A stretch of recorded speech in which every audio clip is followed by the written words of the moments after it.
So here we have an episode that's definitely more interesting in hindsight. This is a case of Chekhov's gun within the Pokemon anime, or something very similar to it. The Pokemon anime has never really been good at things like this. Oftentimes, overarching stories are dealt with either in two-parters or just solved in one episode. Sun and Moon, on the other hand, does episodes that lead more leading into one another, like how the first 4 episodes all kind of led into one continuous chain of episodes. It's like a line of dialogue or an event that a character mentions or says that will get paid off maybe 5 or 6 episodes later, something like that. And while you could argue that the very first episode did something similar to that with the Tapu Koko thing, this one is more in concert with what I kind of believe is for the whole series. So let's delve into this episode, shall we?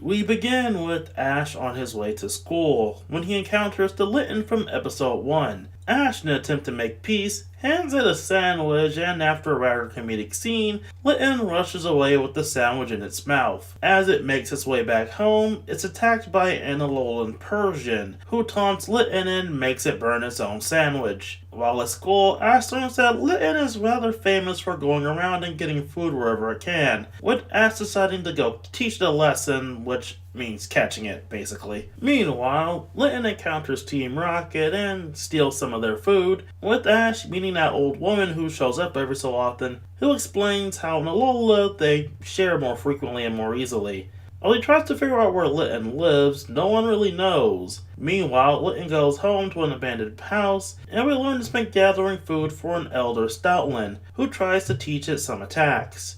As Litten sleeps, it has a nightmare of Stoutland leaving it alone, and it perks up when it wakes back up and sees Stoutland is still there, basically telling us that these two are very close, despite, being a cat and a dog. The next day, Ash continues his hunt for the Fire Cat, and manages to find it, just before Persian attacks again. After driving it off, Ash notices Litten is injured and, of course, takes it to the Pokemon Center, where Nurse Joy puts a cone over it. That night, Ash takes Litten home, where Litten tries to escape, but the cone prevents it. After a while, Ash removes the cone and goes to sleep, with Litten taking a berry and escapes. Yet again, Ash wakes up and chases after it, following it back to its home, where they discover Stoutland. After observing the pair, Ash decides to leave the two alone, only for Persian to come back around and attack for revenge. Ash tries to drive it off, but Persian ignores him and tries to attack Stoutland, with Ash blocking the attack. With Ash down, Persian tries for Litten, who drives it off with the stronger Ember than it used before.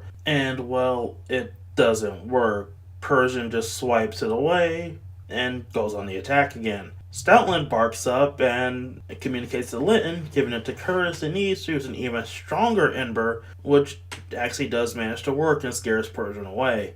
The next day, Ash tries returning to the building to give Litten and Stoutland food, only to see that they've both left. After Ash talks to the old lady again, she reassures him that Litten will be just fine. He puts the food down in a bowl and hopes Litten will appear to take it, only for Litten to appear and carry it away. And as Litten walks away, the narrator assures us that only time will tell if they will encounter each other again in the future, which we know they will. This episode's pretty interesting, especially in hindsight, especially for a wild Pokemon focused episode, without any boring filler characters or nonplussed nostalgia attached. It's the first one in quite a while to do one with no one catching the Pokemon of the day at the end of the episode. Litten itself is given a lot of character in this episode, with its habit of gathering food, and especially that nightmare sequence. Ash himself giving up on Litten and then, instead of catching it, just selling with befriending it, does fit into his character, realizing that Pokemon is happier in the wild than with him.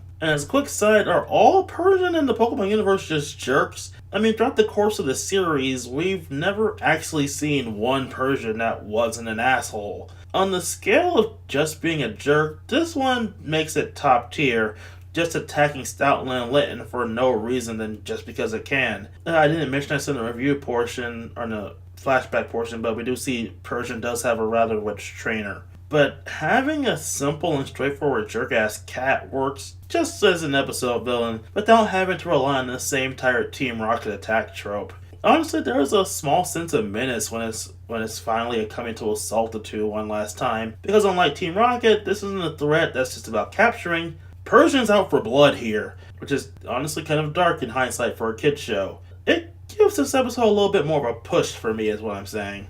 Of course, this episode has some minor Chekhov's gun elements going around here, planting that giant seed that is Litten, despite him being a very small cat. I mean, there's no way they're going to characterize a Pokemon this much without him being a recurring character. And of course, Stoutland being old. It's hinting that not good things are going to happen to Stoutland in the near future. It's pretty simple, and well, that's all I really need for something like this. Overall, I do say this is an enjoyable episode and an introduction to a really good character in Litten. Ash is his same simple, kind-hearted self, and Litten is interesting to explore in this way.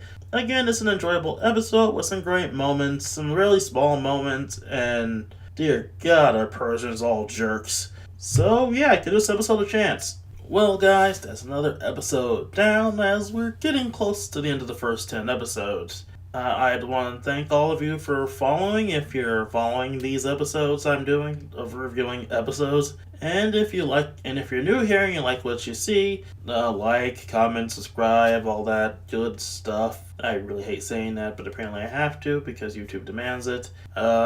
Also, I just want to say I have a Twitter. If you want to speak more directly, Twitter is a more viable option of getting in direct communication with me.